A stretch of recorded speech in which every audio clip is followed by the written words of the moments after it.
Hello students. अब आप लोग के सामने हम प्रोबेबिलिटी के कुछ क्वेश्चंस लेके आए हैं जो आपके जेईई मेन के लिए बहुत ही इम्पोर्टेंट है। इन्हें आप लोग करोगे। ओके, आप लोग का कोई भी टाइम वेस्ट ना करते हुए हम क्वेश्चन सॉल्व करने चलते हैं। Okay, now the first 12 letters of English alphabet are written in a row at random. The probability that there are exactly 4 letters in between A and B. बेटा ये बहुत ही सिंपल क्वेश्चंस हैं। बस ये ध्यान रखना कि इसमें परमुटेशन लगेगा या कम्बिनेशन लगेगा, क्योंकि टोटल पॉसिबल आउटकम्स यहाँ पर 12 लेटर्स हैं। English alphabet are written in a row. इसका मतलब कि जो 12 लेटर्स हम लोग ले रहे हैं उसे अरेंज कर रहे हैं। हम लोग क्या कर रहे हैं? अरेंज कर रहे हैं। इस 12 लेटर्स को आपको अरेंज करना है, किसी को आगे किसी को पीछे, ऐसे कहीं बी पहले ए बाद में, मीन्स हमें अरेंज करना उन 12 लेटर्स को। तो जब हम 12 लेटर्स को अरेंज करेंगे तो हमें लगाना है परमुटेशन। तो what is total possible outcomes? Total possible outcomes.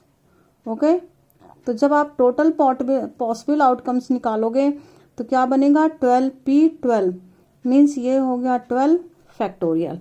ये टोटल पॉसिबल आउटकम्स आपका हो गया। अब इसके बाद हमें निकालना favourable outcomes, means number of events निकालना है। तो इवेंट्स क्या है? प्रोबेबिलिटी किसकी निकालनी है? There are exactly 4 letters between A and B, means A और बी के बीच में 4 लेटर्स होने चाहिए। Like as if A is here B is here, means इनके बीच में आपके 4 लेटर्स होने चाहिए। तो इससे आपका ये पता चलेगा कि ए और बी की क्या पोजीशन है। तो means A at first place, then B at 6th place. A first place, B 6th place, A second place, B 7th place, A third place, B 8th place. Similarly 4, then 9, 5th place, 10th place, 6th place, 11th place and 7th place, 12th place. तो कितनी arrangement हो गई बेटा? कितने veg हो गए? 1 2 3 4 5 6 7। तो means इस तरह से अगर आपकी ये प्लेसेस हैं ए के, ये प्लेसेस हैं बी के, तो अगर इसको ए को फर्स्ट प्लेस पे रखोगे तो बी 6th पे आएगा, सेकंड पे रखोगे 7th पे, मीन्स इनकी प्लेसेस मिल गई। तो ए और बी की अरेंजमेंट हो गई आपकी 7 वेज। कितने वेज हो गए इसके? 7 वेज। अब आप ए और बी को भी आपस में अरेंज कर सकते हो। जैसे यहाँ ए को यहाँ लिखा, बी को, फिर आप बी को फर्स्ट पे ले सकते हो और ए को बाद में ले सकते हो। तो मीन्स ए और बी को भी अरेंज कर सकते हो। तो इनके कितने वेज हो गए? 2 वेज हो गए। ए और बी भी आपस में अरेंज हो सकते हैं। इस तरह से ए बी की आपस की इंटरचेंजिंग वेज, और फिर पॉसिबिलिटीज नंबर ऑफ वेज ए और बी के बीच कितने पॉसिबल बनेंगे। अब कितने लेटर्स रह गए? 1 2 3 4 5 6 7 8 9 10। तो इस तरह से बेटा 10 लेटर्स रह गए, क्योंकि 2 तो हम लोगों ने यूज कर लिए 12 में से। अब रह गए हमारे पास 10 लेटर्स। उन 10 लेटर वो डिफरेंट है, तो उन्हें भी कहीं भी अरेंज कर सकते हैं। तो अरेंजमेंट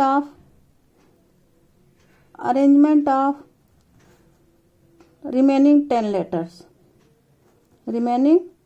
10 लेटर्स, उन 10 लेटर्स को आप अरेंज कर सकते हो। 10p10 means 10 factorial. तो टोटल नंबर ऑफ इवेंट्स क्या बन गए? मीन्स फेवरेबल आउटकम्स क्या बन गए? 7 × 2 × 10 फैक्टोरियल। ये नंबर ऑफ इवेंट हो गए। अब आप प्रोबेबिलिटी फाइंड कर लेते हैं। प्रोबेबिलिटी ऑफ ई, बेटा ये पूरा डिटेल आपका नहीं लिख रहे हैं क्योंकि आपका एमसीक्यू है। जस्ट आपको बेसिक कॉन्सेप्ट चाहिए, वो लिखते जा रहे हैं। 10 फैक्टोरियल डिवाइड बाई 12 फैक्टोरियल। अब इन्हें सॉल्व कर लो। 7 × 2 × 10 फैक्टोरियल डिवाइड बाई 12। अब 12 फैक्टोरियल को वहां तक लिखो जहां तक 10 फैक्टोरियल बने। कैंसिल हो गए, 2 6 हो गया। क्या आ गया आंसर? 7/66। तो means what is your answer? C part is your answer. तो your answer is C part. Okay, now second question को भी रीड करते हैं और देखते हैं कैसे होगा। The probability of the birth dates of all 6 persons to fall in only 2 different months, means 6 persons हैं जिनका बर्थ 2 डिफरेंट मंथ में ही हो रहे हैं।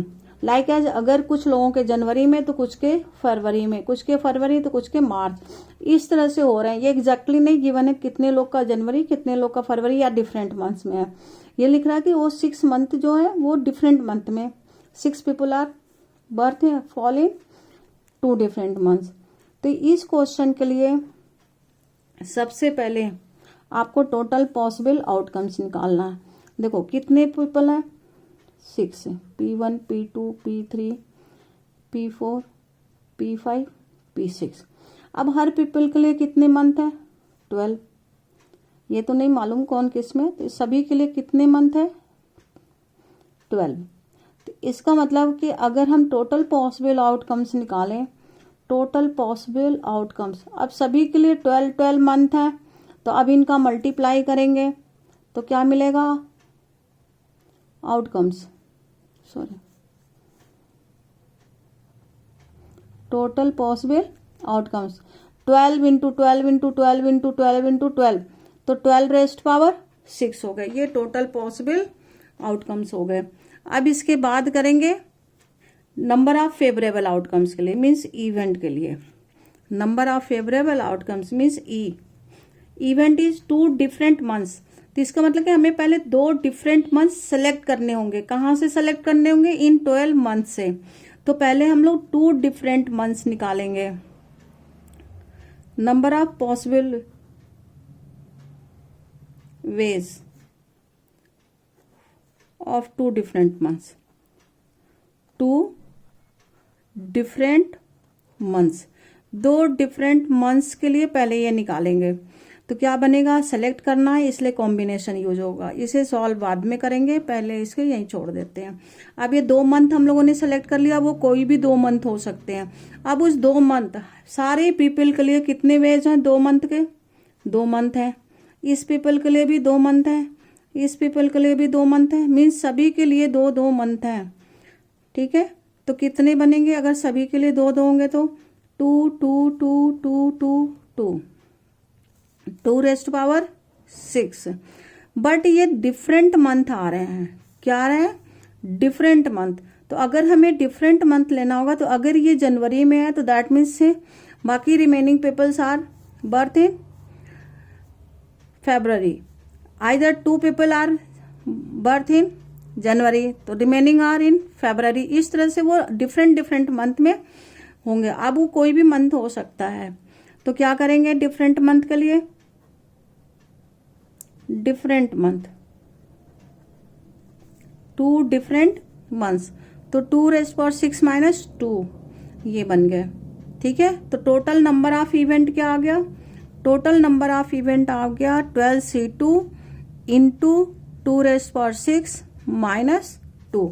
Now find out probability of E, तो number of event divided by total possible outcomes, ये हो गए।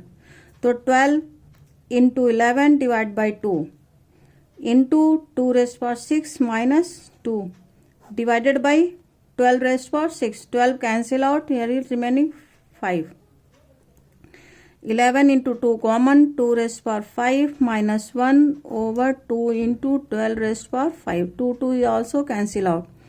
अब the total raised power 2 raised power 5 32 minus 1 31 12 raised power 5। अब चेक कर लो पहले ऑप्शन 12 रेस्ट पावर 5 यहाँ पर है बेटा, means your answer is B, answer is B, your answer is B. Okay, now third question. अब थर्ड क्वेश्चन की तरफ चलते हैं, ये भी थोड़ा जल्दी जल्दी कर लेते हैं। 2 integers are selected at random from 1 to 11. If the sum is even, then find the probability that both numbers selected are odd. Means आपको ये प्रोबेबिलिटी फाइंड करनी है। ये एक तरह से आपका है कंडीशनल प्रोबेबिलिटी। आपको 2 नंबर लेना है 1 to 11, 1 to 11। तो 2 नंबर हमें सेलेक्ट करना, सेलेक्ट करने के लिए क्या बनेगा 11C2 ये बना देंगे। 2 नंबर सेलेक्ट कर लिया। अब वो कह रहे हैं कि उनका सम इवन होना चाहिए। तो सपोज करो कि E be the event sum even number, sum is even number. तो सम इवन क्या होता है कि if both numbers are either both are odd both are odd या बोथ इवन, या दोनों ऑड हो या दोनों इवन हो, तभी आप इसमें इनका सम इवन हो सकता है। तो अब देखो पहले ऑड नंबर क्या होते हैं, नंबर ऑफ ऑड नंबर्स कितने होंगे, ऑड नंबर्स आपके 6 हो गए, और यहाँ पर इवन नंबर कितने हो गए, 5 हो गए, क्योंकि टोटल 11 नंबर्स हैं। तो 11 नंबर से 6 ऑड हो गए और 5 इवन नंबर हो गए। तो मीन्स हमें ऑड में से 2 लेने हैं, इवन में से भी 2 लेने हैं।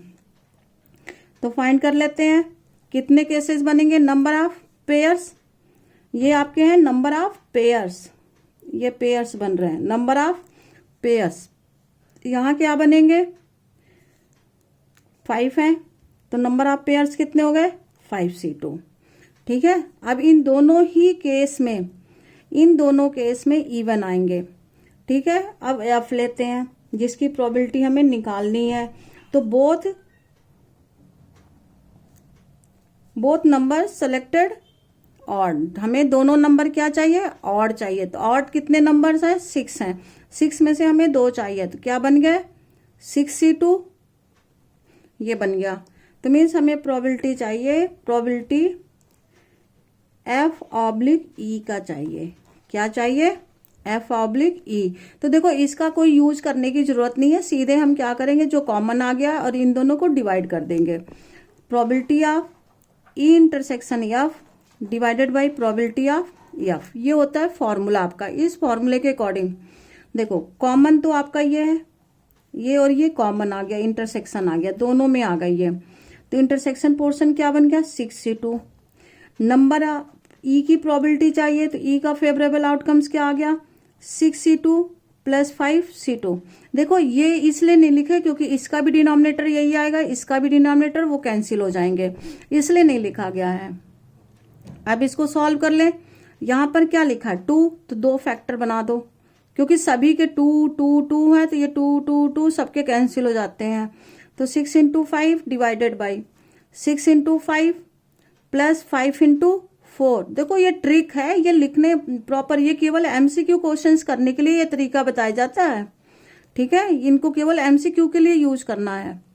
Now can take common 5, 6 × 5 divided by 5 common, 6 + 4 10, 5 cancel, 2 3 जा 3 5 जा, तो व्हाट इज योर आंसर, 3/5 है यार। हाँ, तो क्या है आंसर आपका, डी पार्ट है, क्या है, डी पार्ट आंसर है। तो इस तरह से ये 3 क्वेश्चंस हो गए बेटा। ये 3 क्वेश्चंस बहुत इंपॉर्टेंट हैं जेईई मेन के पॉइंट ऑफ व्यू से, आप इन्हें अच्छी तरह से करेंगे और इसे सॉल्व करेंगे। Okay, understood all of you. अगर ये क्वेश्चंस आपको पसंद आए तो लाइक एंड शेयर भी करें इसे।